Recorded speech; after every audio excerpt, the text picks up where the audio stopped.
Hello दोस्तों, good morning. स्वागत है एक बार फिर से आप सभी का Mishra ji technical YouTube channel में। दोस्तों आज है 30 अप्रैल और आज की इस वीडियो में हम लोग जानेंगे आज के दिन के सभी इंपॉर्टेंट करंट अफेयर के क्वेश्चंस के बारे में। पूरी वीडियो ध्यान से देखिएगा, पूरी वीडियो डिटेल में आपको समझाई गई है। साथ ही साथ दोस्तों आज की इस वीडियो में हम लोग स्टैटिक जीके जीएस वाले पोर्शन में जानेंगे भारत की नदियों के बारे में। बहुत ही इंपॉर्टेंट पॉइंट होने वाला है, बहुत ही अच्छे से आपको समझ में आएगा। इस वजह से पूरी वीडियो आपको एंड तक देखनी है और पसंद आए तो इसे लाइक और शेयर जरूर करना है। इसकी क्विज भी आप लोग सॉल्व कर सकते हो वीडियो देखने के बाद। क्विज मिलेगी आपको Mishra ji technical MGT app पर। ऐप का लिंक नीचे डिस्क्रिप्शन में दिया गया है। चलिए अब बात करते हैं लास्ट डे के क्वेश्चंस की। लास्ट डे का पहला क्वेश्चन मैंने आपसे पूछा था, निम्न में से कौन सा महासागर सर्पिलाकार है यानी यस के आकार का है? तो वो है अटलांटिक महासागर। अगला, केंद्र सरकार ने पेट्रोलियम और प्राकृतिक गैस मंत्रालय का सचिव किसे नियुक्त किया? तो तरुण कपूर को नियुक्त किया था। इन दोनों क्वेश्चंस के बारे में जिन लोगों ने डिटेल में और करेक्ट आंसर किया था उन टॉप 15 लोगों के नाम मैं आपको वीडियो के एंड में बताऊंगा। चलिए बात करते हैं आज के दिन के पहले क्वेश्चन की। आज का पहला क्वेश्चन है, एडीबी ने भारत के कोविड-19 के तत्काल प्रयासों के लिए कितने ऋण को मंजूरी दी है? तो एडीबी यानी एशियन डेवलपमेंट बैंक, एशियाई विकास बैंक ने अभी हाल ही में भारत को 1.5 बिलियन डॉलर यानी 1.5 अरब डॉलर के ऋण को मंजूरी दी है। ध्यान रखिएगा, ये ऋण है यानी लोन है। तो भारत ने डिमांड की थी एडीबी से, अब उसे एडीबी ने अप्रूव कर दिया है। तो अब इस पैसों का इंडिया यूज कहाँ करेगा? तो इंडिया दोस्तों देश में आर्थिक रूप से जो कमज़ोर तबके हैं, जो गरीब लोग हैं, उनकी मदद के लिए और भी जो बेरोजगार हो चुके हैं उनकी मदद के लिए इसका यूज़ करेगा। ठीक है, और भी आवश्यक सुविधाएं मुहैया कराने में इसका यूज किया जाएगा। अभी मैं आपको ये ऋण वाली बात क्यों बताया? क्योंकि कुछ ही दिन पहले अभी एडीबी ने दोस्तों सहायता की घोषणा की थी। एडीबी ने भारत को कोविड-19 से निपटने के लिए 2.2 बिलियन डॉलर की यानी 2.2 अरब डॉलर की सहायता की घोषणा की थी। सहायता यानी हेल्प जो होती है वो दोबारा मांगी नहीं जाती है, लेकिन ऋण जो होता है यानी लोन जो होता है उसे दोबारा देना पड़ता है। ये आपको ध्यान में रखना है। अच्छा, एडीबी ने अभी भारत की जीडीपी ग्रोथ रेट का अनुमान कितना बताया था? 4.0% का 2020-21 की फाइनेंशियल ईयर के लिए। अब आया है एडीबी, तो एडीबी के बारे में थोड़ा सा और जानिए।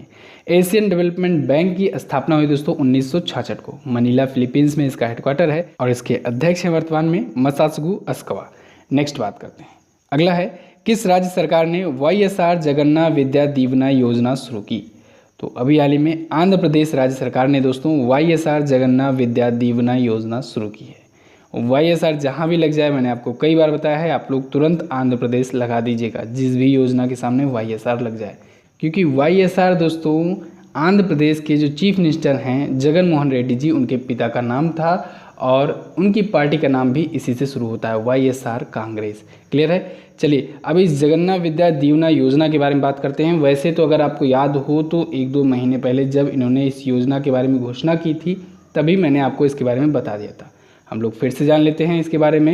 ये योजना लॉन्च हो चुकी है। तो इस योजना के तहत होगा ये दोस्तों कि जो बीटेक करने वाले, जो आईटीआई करने वाले छात्र हैं, बीएड करने वाले छात्र हैं, इन सभी छात्रों की शुल्क की प्रतिपूर्ति की जाएगी। शुल्क प्रतिपूर्ति और स्कॉलरशिप में थोड़ा सा अंतर, इसको ध्यान दीजिएगा। तो इसमें शुल्क प्रतिपूर्ति की जाएगी। इसके तहत होगा ये कि इनके तहत अलग अलग डिग्री डिप्लोमा के लिए 15,000, 20,000 जैसे जैसे आवंटित होगा, ठीक है, सबकी डिग्री डिप्लोमा के लिए अलग अलग ये रुपए दिए जाएंगे सरकार द्वारा। और इस बार खास चीज़ ये होगा कि इस बार यूनिवर्सिटीज़ के अकाउंट में नहीं जाएगा, डायरेक्ट पैसे जाएंगे स्टूडेंट के अकाउंट में। क्लियर है? तो इसे याद रखना है।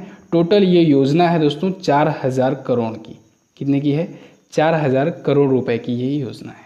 तो किसने लॉन्च किया? आंध्र प्रदेश राज्य सरकार ने, आंध्र प्रदेश के चीफ मिनिस्टर वाईएस जगन मोहन रेड्डी ने। अभी आंध्र प्रदेश से दोस्तों कुछ और भी इम्पोर्टेंट पॉइंट आए थे। जैसे आंध्र प्रदेश ने अभी दोस्तों एक वाईएसआर निर्माण पोर्टल लॉन्च किया था और आंध्र प्रदेश ने ही अभी हाल ही में एपी इंडस्ट्रीज कोविड-19 पोर्टल लॉन्च किया था। इन दोनों को याद रखना है। और आंध्र प्रदेश में ही दोस्तों अभी हाल ही में वहाँ के भोगतराम में इंटरनेशनल एयरपोर्ट बनाया जा रहा है, जिसके लिए आंध्र प्रदेश सरकार ने जीएमआर के साथ समझौता किया है। बात करते हैं आंध्र प्रदेश की। आंध्र प्रदेश ये रहा मैप में। अभी वर्तमान में है हैदराबाद राजधानी, लेकिन आगे चलकर 3 हो सकती है क्योंकि प्रस्ताव पारित हो चुका है वहाँ की विधानसभा में। कौन कौन सी होगी?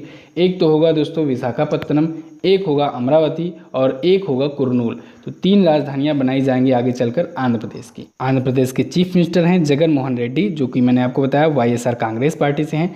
विश्वाभूषण हरिचंद्रन जी यहाँ के हैं गवर्नर करंट टाइम पर। और दोस्तों आंध्र प्रदेश का हाई कोर्ट जो है ये भारत का सबसे आखिरी और 25वां हाई कोर्ट है और इसके चीफ जस्टिस हैं वर्तमान में JK माहेश्वरी जी। इसे आपको याद रखना है। अब आंध्र प्रदेश है कहाँ पर, ये रहा मैप में आंध्र प्रदेश। आंध्र प्रदेश से तेलंगाना अलग हुआ 2 जून 2014 को। किससे किससे अपना ये बॉर्डर शेयर करता है, तो ये अपना बॉर्डर शेयर करता है उड़ीसा से, छत्तीसगढ़ से, तेलंगाना से, कर्नाटका से और तमिलनाडु से। क्लियर, बिल्कुल। नेक्स्ट बात करते हैं। अगला है पुरुषों की विश्व मुक्केबाजी चैंपियनशिप 2021 की मेज़बानी भारत से छीनकर किस देश को सौंप दी गई। तो दोस्तों अब विश्व मुक्केबाजी चैंपियनशिप 2021 जो भारत में होना था अब नहीं होगा, अब वो भारत से मेज़बानी छीन ली गई है और अब इसे सर्बिया को सौंप दिया गया है, यानी कि अब इसका आयोजन सर्बिया करेगा। क्लियर है, कब होगा, 2021 में। अच्छा, ये किसके द्वारा किया गया, AIBA के द्वारा। किसके द्वारा, AIBA के द्वारा, यानी इंटरनेशनल बॉक्सिंग एसोसिएशन के द्वारा किया गया। AIBA ने घोषणा की है कि 2017 में जो भारत के साथ डील साइन हुई थी इसके लिए, वो अब कैंसिल कर दिया गया है और अब इसके जुर्माने के रूप में भारत को $500 का कैंसिलेशन चार्ज भी देना होगा। क्लियर है। अब आप लोग सोच रहे होंगे कि ये क्यों छीनी गई, तो इसके पीछे का कारण बताया है दोस्तों जो बॉक्सिंग फेडरेशन ऑफ इंडिया के अध्यक्ष हैं अजय सिंह जी। उन्होंने कहा कि AIBA इसके आयोजन के लिए $4 मिलियन देने वाला था, लेकिन पेमेंट काफ़ी ज़्यादा लेट हुआ और इसकी वजह से कुछ और भी उसकी जो प्रतिक्रिया थी वो ठीक से हो नहीं रही थी इस प्रकार से, तो इस वजह से इंडिया मेज़बानी करने में इतना लेट किया और जिससे मेज़बानी उससे छीनने का फैसला लिया AIBA ने। तो अब ये सर्बिया में फ़िलहाल होगा आयोजन विश्व मुक्केबाजी चैंपियनशिप 2021 का पुरुषों की। ठीक है। अगला है G20 समूह ने किस देश की अध्यक्षता में एक्सेस टू कोविड-19 टूल्स एक्सेलेरेटर पहल शुरू की। तो अभी हाल ही में G20 समूह ने दोस्तों सऊदी अरब की अध्यक्षता में एक्सेस टू कोविड-19 टूल एक्सेलेरेटर पहल शुरू की है। अब ये पहल क्या है, इस पहल के तहत होगा ये दोस्तों कि G20 के जितने भी सदस्य देश हैं उनको कोविड-19 के खिलाफ एकजुट होने के लिए कहा गया है और साथ ही साथ एकजुट होकर के मिल करके इसका उपचार ढूंढने के लिए, साथ ही साथ वैक्सीन को डेवलप करने के लिए शुरू किया गया और एक दूसरे की जो भी नीड हो उसको पूर्ति करने की, एक दूसरे की सहायता करने के लिए भी रिक्वेस्ट किया गया है। अब चूंकि इस बार G20 समूह की अध्यक्षता कर रहा है सऊदी अरब, तो सऊदी अरब ने भी इसकी भी अध्यक्षता की है, इस पहल की भी। ठीक है। सऊदी अरब से दोस्तों अभी एक क्वेश्चन और आया था। सऊदी अरब ने वहाँ के अपने देश में नाबालिगों की सजाए मौत को माफ़ करने की घोषणा की थी। ठीक है, यानी नाबालिगों को सजा नहीं दी जाएगी मौत की। इसे भी ध्यान रखिएगा आप लोग। सऊदी अरब के बारे में स्टैटिक पॉइंट जान लेते हैं हम लोग। सऊदी अरब मैप में देख लीजिए, अरब कंट्री है ये। यहाँ की मुद्रा है रियाल, यहाँ की राजधानी है रियाद जहाँ पर G20 का सम्मेलन होना है और यहाँ की संसद का नाम होता है मजलिस अल शूरा। मोहम्मद बिन सलमान यहाँ के हैं करंट टाइम पर क्राउन प्रिंस। नेक्स्ट बात करते हैं। अगला है अंतर्राष्ट्रीय नृत्य दिवस कब मनाया जाता है, इंटरनेशनल डांस डे। तो ये दोस्तों प्रत्येक वर्ष मनाया जाता है 29 अप्रैल को। इसकी शुरुआत यूनेस्को द्वारा की गई थी। यूनेस्को की एक संस्था है इंटरनेशनल थिएटर इंस्टीट्यूट, उसी के द्वारा इसकी शुरुआत की गई थी। ठीक है। तो अंतर्राष्ट्रीय नृत्य दिवस नृत्य के बारे में जागरूकता फैलाने के लिए या नृत्य को, डांस को प्रमोट करने के लिए मनाया जाता है। अब बात आती है कि ये 29 अप्रैल को ही क्यों मनाया जाता है, क्योंकि दोस्तों 29 अप्रैल को ही 1727 में जो आधुनिक बैले डांस है उसके जनक कहे जाने वाले एक थे जीन जार्जियस नीवर, उनका जन्म हुआ था। तो उन्हीं की जयंती की याद में, यानी जीन जार्वेस नीवर की जयंती की याद में ये मनाया जाता है 29 अप्रैल को ही। अब इस मंथ में यानी अप्रैल मंथ का आज आखिरी दिन है, तो जितने भी इंपॉर्टेंट डेज आए हैं और उसकी थीम आई है, इसकी आपको वीडियो मिलेगी और इसकी क्विज़ भी आपको प्रोवाइड की जाएगी। और ई बुक में ये सारी चीज़ें प्रोवाइड की ही जाती हैं, तो इस वजह से ई बुक में ये सब चीज़ें तो मिलेंगी ही आपको। चलिए अगला देखते हैं। नेक्स्ट है उत्तरी ध्रुव के ऊपर ओजोन परत में कितने मिलियन क्षेत्र का छिद्र अब बंद हो गया है। तो दोस्तों उत्तरी ध्रुव के ऊपर ओजोन परत में, ओजोन लेयर में बहुत बड़ा छिद्र था, लगभग 1 मिलियन वर्ग किलोमीटर का, 1 मिलियन किलोमीटर स्क्वायर का। तो वो छिद्र अब बंद हो चुका है। इसके पीछे का रीज़न बताया है साइंटिस्ट ने कि असमान एटमॉस्फेयर सिचुएशंस की वजह से ऐसा हुआ है। ठीक है। आपके पास कुछ मैसेज भी घूम रहे होंगे व्हाट्सएप पर कि लॉकडाउन की वजह से ऐसा हुआ, लेकिन ऐसा कुछ नहीं है। साइंटिस्ट ने उसको गलत बताया है और ये बताया है कि ये असमान वायुमंडलीय घटनाओं की वजह से, परिस्थितियों की वजह से ऐसा हुआ है। ठीक है। तो साइंटिस्ट ने इस ओजोन छिद्र की पहचान अभी मार्च 2020 में ही की थी और ये लगभग 1 मिलियन वर्ग किलोमीटर का था। अब बात आती है कि कहाँ के साइंटिस्ट ने इसके बारे में बताया है। तो CAMS यानी कि कोपरनिकस एटमॉस्फेयर ऑब्जर्वेशन सर्विसेज है, तो उसी के साइंटिस्टों ने इसके बारे में बताया है। क्लियर है। अब बात आती है ये ओजोन परत क्या होता है, ओजोन लेयर क्या होता है। तो दोस्तों हमारा जो वायुमंडल है वो कई मंडलों में बटा हुआ है, ठीक है। अब उसमें से ही है समताप मंडल, क्षोभ मंडल के बाद समताप मंडल। समताप मंडल में एक एरिया, बहुत ही बड़ा रीजन एक ऐसा भी है जहाँ पर ओजोन गैस पाई जाती है बहुत ही ज़्यादा मात्रा में। तो जब बहुत ही ज़्यादा मात्रा में पाई जाती है काफ़ी दूरी तक, तो इस वजह से उसे हम लोग ओजोन लेयर भी कह देते हैं, ठीक है। और भी जगहों पर ओजोन गैस पाई जाती है, ऐसा नहीं है कि ओजोन नहीं पाई जाती है, लेकिन इतनी दूरी में बहुत ही सघन मात्रा में पाई जाती है। और ये रक्षा क्या करती है, फ़ायदा क्या देती है हम लोग के लिए? फ़ायदा ये देती है कि जो सूर्य से परावैंगनी किरणें आती हैं, अल्ट्रावायलेट रेज आती हैं, उनसे हमारे शरीर की, हमारी पृथ्वी की रक्षा करती हैं। अगर ये ओजोन परत ना होती तो जैसे ही धूप हम लोग पर पड़ती तो शरीर पर फफोले पड़ सकते हैं, ठीक है। तो इन सब चीज़ों की रक्षा करती है ओजोन लेयर। इसी वजह से ये छिद्र का जो भर जाना है ये बहुत ही बड़ा इफेक्टिव माना जा रहा है, बहुत ही खुशी की खबर मानी जा रही है। चलिए नेक्स्ट बात करते हैं। नेक्स्ट है, हाल ही में एक्सिस बैंक ने मैक्स लाइफ इंश्योरेंस के कितने प्रतिशत हिस्सेदारी खरीदी? तो अभी हाल ही में एक्सिस बैंक ने दोस्तों 29.0% मैक्स लाइफ इंश्योरेंस की हिस्सेदारी खरीद ली है। ये हिस्सेदारी खरीदी है दोस्तों लगभग 1592 करोड़ रुपए में, ठीक है। ये डील हुई है। अब टोटल शेयर एक्सिस बैंक का मैक्स लाइफ इंश्योरेंस में बढ़कर हो गया है 30%, यानी 1% इससे पहले भी था, 29% अब और ख़रीद लिया। अब टोटल हो गई कितनी? 30% शेयर, ओके। अब ये जो पूरा प्रोसेस है डील का, ये अगले से 6 से 9 महीनों में कंप्लीट हो जाएगा और अब axis bank max life insurance में 30% अपनी दावेदारी पेश करेगा। क्लियर है। चलिए अब एक्सिस बैंक तो ये इससे डील किया, कुछ और भी ऑप्शन में आपको दिख रहे हैं। 9.99% फेसबुक ने रिलायंस जियो में हिस्सेदारी खरीदी। 4.49% टोटल हिस्सेदारी अभी हाल ही में सिंगापुर का एक कंपनी था उसका बंधन बैंक में हुआ, ये भी आपको याद रखना है। 49% हिस्सेदारी SBI ने एस बैंक में खरीदी थी, ये भी आपको याद रखना है। और एक समझौता अभी एयरटेल और नोकिया के बीच में हुआ $1 बिलियन का, इसी भी आपको याद रखना है, वो समझौता हुआ है, ठीक है। चलिए बात कर लेते हैं एक्सिस बैंक की।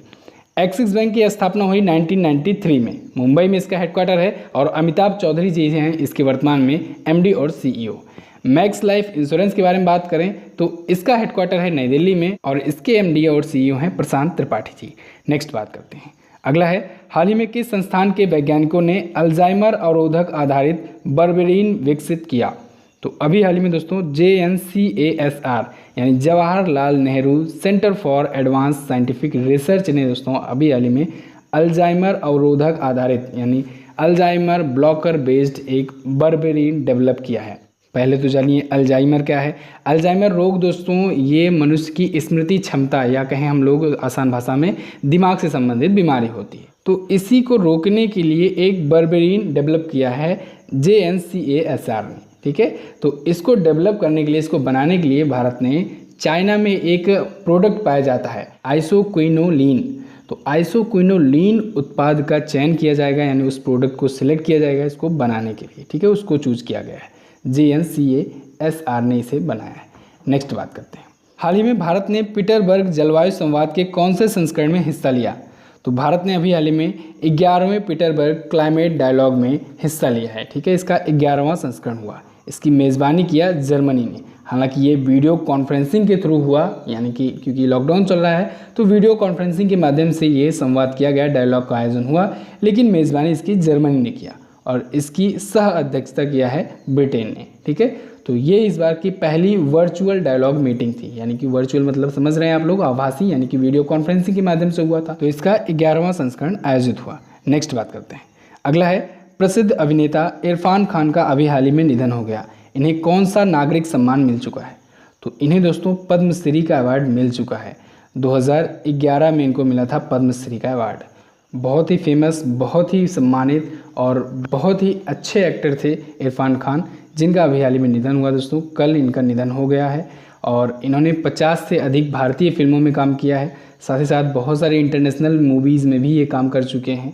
तो इनकी अभी हाल ही में एक फ़िल्म आई इंग्लिश मीडियम, हालांकि लॉकडाउन की वजह से उतना ज़्यादा परफॉर्म तो नहीं कर पाई, लेकिन इनकी अंतिम मूवी वही थी इंग्लिश मीडियम। और मैं भी आप लोगों से रिकमेंड करूँगा, इसे देखिएगा एक बार ज़रूर। इनको दोस्तों एक प्रकार का कैंसर हुआ था, न्यूरोएंड्रोमकाइन कैंसर। तो इसके बारे में इनको 2018 में पता चला था, जिसके इलाज के लिए ये लंदन भी गए थे। तो न्यूरोएंड्रोमकाइन कैंसर की वजह से इनकी मृत्यु हुई, इरफान खान की। तो बस दोस्तों ये तो थे आज के दिन के टॉप 10 करंट अफेयर के क्वेश्चंस। कैसी लगी आपको वीडियो, आप लोग कमेंट करके हमें ज़रूर बताइएगा। वीडियो अच्छी लगी है तो इसे लाइक और शेयर जरूर कीजिएगा। चलिए अब बात कर लेते हैं हम लोग भारत की कुछ नदियों के बारे में। तो आज हम लोग दोस्तों भारत की नदियों के बारे में जानेंगे, बहुत ही अच्छे से, बहुत ही डिटेल में, धीरे धीरे करके हम लोग पूरा जानेंगे और बहुत ही अच्छे से आपको याद होगा, इसकी मैं गारंटी लेता हूँ। आपको इन 3 से 4 पार्ट में जब मैं इसको बता दूंगा तब फिर आपको कोई भी डाउट नहीं रह जाएगा भारत की नदियों के बारे में। और इसके बाद मैं आपका टेस्ट भी लूँगा और आप लोग देखोगे कि आप लोग 100% स्कोर भी कर पाओगे। तो चलिए दोस्तों हम लोग पहले भारत की नदियों के बारे में कुछ बेसिक पॉइंट जान लेते हैं। सबसे पहले ये कि भारत में 4000 से ज़्यादा नदियाँ हैं, ठीक है। तो सबसे पहला पॉइंट ये जानिएगा कि नदी जहाँ से निकलती है तो उसे कहते हैं उद्गम स्थल, ठीक है, जहाँ से निकलती है। लेकिन जहाँ पर जाकर वो मिलती है, चाहे वो सागर हो, महासागर हो, खाड़ी हो या फिर अन्य नदियों से जब जाके मिल जाती हैं तो उसे कहते हैं हम लोग मुहाना, ठीक है। और जो राज्य, जो ज़िले उसके आसपास पड़ते हैं, नदियों के किनारे बसते हैं, तो उनको नदियों के किनारे बसे शहर या तटवर्तीय शहर या तटवर्तीय राज्य कहते हैं। ये तो हुआ बेसिक पॉइंट। अब भारत में नदियाँ जो हैं इनको हम लोग 2 प्रकार से डिवाइड कर सकते हैं। एक तो हिमालयी नदियाँ, यानी ऐसी नदियाँ जो हिमालय पर्वत से होकर निकलती हैं। हिमालय पर्वत आपको पता है पूरा फैला हुआ है इधर नेपाल से लेकर इधर तक, ठीक है।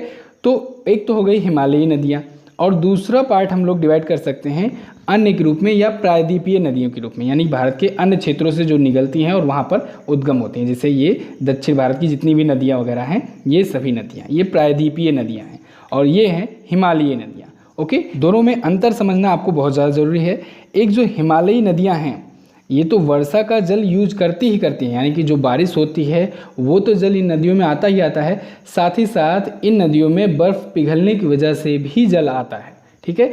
यानी कि हम लोग कह सकते हैं कि ये नदियाँ हमेशा जल से जलमग्न रहती हैं, यानी इन नदियों में हमेशा पानी रहता ही रहता है। इसी वजह से इसको सदा नीरा कहा जाता है। सदा नीरा मतलब समझ रहे हैं ना, नीर होता है जल की पर्यायवाची, तो सदा नीरा मतलब हमेशा इसमें नीर होता है, हमेशा जल होता है। क्यों? क्योंकि बारिश के साथ साथ बर्फ़ के पिघलने वाला जल भी इसमें इंक्लूड होता है। लेकिन जो प्रायद्वीपीय नदियाँ होती हैं, अब यहाँ पर कोई तो बर्फ़ पिघलेगा नहीं, यहाँ तो बर्फ़ है नहीं, हिमालय पर्वत है नहीं, तो ये केवल वर्षा के जल पर ही डिपेंडेंट होती हैं, क्योंकि यहाँ पर कोई बर्फ़ तो पिघलेगा नहीं। ओके, तो इस वजह से एक और कंडीशन आती है कि गर्मी के दिनों में ये नदियाँ सूख भी जाती हैं, ये भी ध्यान रखिएगा। और एक और कंडीशन होता है, क्योंकि अब इसमें बर्फ़ के पिघलने की वजह से एक्स्ट्रा पानी तो आता नहीं, इस वजह से इनका स्लोप भी बहुत कम होता है, ढाल भी बहुत कम होता है।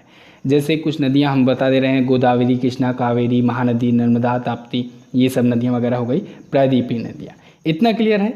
अब हम लोग आज की इस वीडियो में बात करेंगे हिमालयी नदियों के बारे में, ठीक है। प्रायद्वीपीय नदियों के बारे में हम लोग आगे जानेंगे। हिमालयी नदियों को भी दोस्तों हम लोग 3 पार्ट में डिवाइड कर सकते हैं। 3 पार्ट में, 3 तंत्र में अगर हम लोग डिवाइड करेंगे तो ज़्यादा समझ में आएगा। एक तो सिंधु नदी तंत्र, दूसरा गंगा नदी तंत्र, और तीसरा ब्रह्मपुत्र नदी तंत्र। नदी तंत्र का मतलब ये समझिए कि जो नदियाँ सहायक नदियाँ हैं उसकी, या जो नदियाँ जाकर उसमें मिलती हैं, तंत्र मतलब जाल समझ लीजिए, तो उस जाल को, उस तंत्र को उस मेन नदी के नाम से हम लोग कह रहे हैं, डिनोट कर रहे हैं, ठीक है। जैसे सिंधु नदी हो गया तो सिंधु की जो सहायक नदियां हैं या जो नदियां जाकर उसमें मिलती हैं वो सिंधु नदी तंत्र के अंतर्गत आ गया। ऐसे ही गंगा नदी तंत्र है और ऐसे ही ब्रह्मपुत्र नदी तंत्र है। तो आज हम लोग बात करेंगे सिंधु नदी तंत्र की। क्लियर? तो आइए बात करते हैं सिंधु नदी तंत्र की। सिंधु नदी दोस्तों ये रही, सिंधु नदी इधर तिब्बत से निकलती है और जम्मू कश्मीर होते होते पाकिस्तान होकर के इधर जाकर अरब सागर में गिर जाती है। अब इसके नदी तंत्र में ये सारी नदियाँ जो आपको दिख रही हैं छोटी मोटी, ये सभी नदियाँ सिंधु नदी तंत्र में आती हैं। ओके, ये भारत दिख रहा है आपको ना, ये जम्मू लद्दाख है, जम्मू कश्मीर है, हिमाचल प्रदेश और पंजाब का एरिया। अब हम लोग एक एक करके जानते हैं डिटेल में। सबसे बड़ी बात कि जो सबसे बड़ी नदी है यानी सिंधु नदी है, इसकी टोटल लंबाई है 2880 किलोमीटर, इसे ध्यान रखिएगा। और ये तिब्बत में मानसरोवर झील के पास में ही एक है चेमायुंगडुंग ग्लेशियर। क्या नाम है? चेमायुंगडुंग ग्लेशियर, उसी से निकलती है सिंधु नदी। इसको आपको याद रखना है। अच्छा दोस्तों, 1960 में भारत और पाकिस्तान के बीच में सिंधु नदी जल समझौता हुआ था। बहुत पूछा जाता है, इसे याद रखिएगा, 1960 में हुआ था। ये समझौता बेसिकली इसीलिए हुआ था कि कौन सी नदी का पानी कौन यूज करेगा, भारत या ज़्यादा यूज करेगा कि पाकिस्तान ज़्यादा यूज करेगा, या कितना कितना % यूज करेगा। तो इसके तहत डिसाइड ये हुआ कि भारत जो है वो सतलज और रावी के 80% नदियों के पानी को यूज करेगा, और वहीं झेलम और चिनाब के 20% पानी को, जल को यूज कर सकता है इंडिया। क्लियर है? और बाकी जो बचा है वो पाकिस्तान यूज करेगा। अब ये सब नदियां हैं कहाँ पर, इसको हम लोग जान लेते हैं। आगे बढ़ने से पहले एक थोड़ा सा इतिहास के बारे में आपको बताऊंगा। आपको पता होगा कि पंजाब जो है इसका कुछ पार्ट पाकिस्तान में है और कुछ पार्ट भारत में है। ठीक है, पंजाब का एक्चुअली में पुराना नाम था दोस्तों पांचाल, और पांचाल का मतलब होता है 5 नदियां जो बहती थी, इसी वजह से इसका नाम पड़ा था पांचाल। ठीक है, 5 नदियां बहने की वजह से। तो जब 5 नदियां यहाँ पर बहती हैं तो इसमें से जब ये भारत पाकिस्तान का अलगाव हुआ यानी बंटवारा हुआ, उसमें से 3 नदियां भारत की तरफ आईं और 2 नदियां पाकिस्तान गई। सिंधु नदी को जोड़ दिया जाए तो 3 नदियां पाकिस्तान की तरफ गई। ठीक है, तो ये पांचाल पंजाब हुआ। तो कभी कभी आपको न्यूज़ में मिलता भी होगा पाकिस्तान वाले पंजाब क्षेत्र में, या भी देख रहे हैं कोरोना वायरस का इन्फेक्शन ज़्यादा पाकिस्तान के पंजाब प्रांत में ही है। ठीक है, तो आधा पंजाब पाकिस्तान में भी है, आधा पंजाब भारत में है। अब वो 5 नदियाँ कौन कौन सी हैं? तो 5 नदियाँ हैं दोस्तों। एक तो है झेलम, दूसरा है चिनाब, एक है रावी, एक है ब्यास और एक है सतलुज। ठीक है, तो ये 5 नदियाँ हैं जो पांचाल की वजह से यानी कि पंजाब से होकर बहती है, इस वजह से पंजाब नाम पड़ा था। ये है इंडस रिवर या जिसे सिंधु नदी कहते हैं, और ये ऊपर से निकल कर आती है और बाद में लास्ट में सभी नदियां जाकर इसमें मिलती हैं। बाकी चीज़ों के बारे में हम लोग कल की वीडियो में बात करेंगे। अभी आप लोग इन 5 नदियों के बारे में याद कर लीजिए, 5 नदियों के नाम याद कर लीजिए, कहाँ कहाँ से बहती हैं। उद्गम स्थल और मुहाने के बारे में हम लोग कल की वीडियो में देखेंगे। आज बताएंगे तो वीडियो बहुत ज़्यादा लंबी हो जाएगी और काफ़ी लोगों को प्रॉब्लम होने लगती है। तो थोड़ा थोड़ा हम लोग जानते चलेंगे, और यकीन मानिए पूरा नदी तंत्र आपको याद करा दूंगा। भारत में जितनी भी नदियाँ हैं, जितनी भी इंपॉर्टेंट नदियां हैं, जहाँ से जो भी क्वेश्चन बनते हैं, बिल्कुल आपको याद हो जाएगा। बस थोड़ा थोड़ा करके डोज लेते रहिए, डेली करंट अफेयर देखते रहिए। चलिए अब क्वेश्चन ऑफ द डे के बारे में बात कर लेते हैं। दोनों क्वेश्चंस के बारे में आपको जो भी पता हो डिटेल में जरूर लिखिएगा। वीडियो को लाइक और शेयर जरूर कर दीजिएगा। अगर आप लोग लाइक और शेयर करोगे तो हमारा भी मनोबल बढ़ा रहेगा। और आपको याद रखिएगा, आपको 10 दिन का टारगेट बनाना है। 10 दिन बाद आपको कंपेयर करना है अपने आप से कि 10 दिन में हमें क्या क्या सीखने को मिला है। केवल ये करिए आप लोग, उसके बाद आपको खुद ब खुद नज़र आने लगेगा कि आपके अंदर कितना सुधार हुआ। और दोस्तों ये बहुत ही रियल बात है कि आप लोग करंट अफेयर डेली देखते हो लेकिन बाकी वीडियोस डेली नहीं रेगुलर हो पाते हो। यही कारण है कि करंट अफेयर के साथ साथ आपको स्टैटिक पॉइंट बताया जा रहा है। तो इस वजह से प्लीज़ आप लोग अभी इस बात का कमेंट मत करो कि इसके लिए अलग सेपरेट वीडियो बनाओ। सेपरेट वीडियो बनाई जाएगी, लेकिन अभी लॉकडाउन चल रहा है, इसको हटने दीजिए, फिर अलग अलग ज्योग्राफी की पूरा अच्छे से क्लास लूँगा। ठीक है, तो चलिए आप लोग अब बात कर लेते हैं उन लोग के नाम की जो लोग कल की वीडियो में डिटेल में आंसर किए थे, जो उनसे क्वेश्चंस पूछे गए थे। तो उनके नाम है दोस्तों रविशंकर, मोहम्मद जारिफ, श्याम शेर कुमार, पूजा चौधरी, विजय यादव, मनु पांडे, चांद बाबू, विक्की राज, साबिर आलम, शांति प्रिया, नेहा जायसवाल, ज्योति पचौरी, नरेंद्र मीना, दीपिका सिंह, चरण सिंह और अवंतिका सिंह। तो दोस्तों इस वीडियो में बस इतना ही। कैसी लगी आपको वीडियो आप लोग कमेंट करके हमें जरूर बताइएगा। वीडियो अगर अच्छी लगी है तो लाइक करके हमारा उत्साह बढ़ाइए। साथ ही इन दोनों इंपॉर्टेंट वीडियोस को जरूर देख लीजिएगा और आने वाली वीडियोस का नोटिफिकेशन पाने के लिए सब्सक्राइब करके बेल आइकन को जरूर दबाएं। मिलते हैं किसी अन्य वीडियो में, तब तक के लिए नमस्कार, जय हिंद, वंदे मातरम।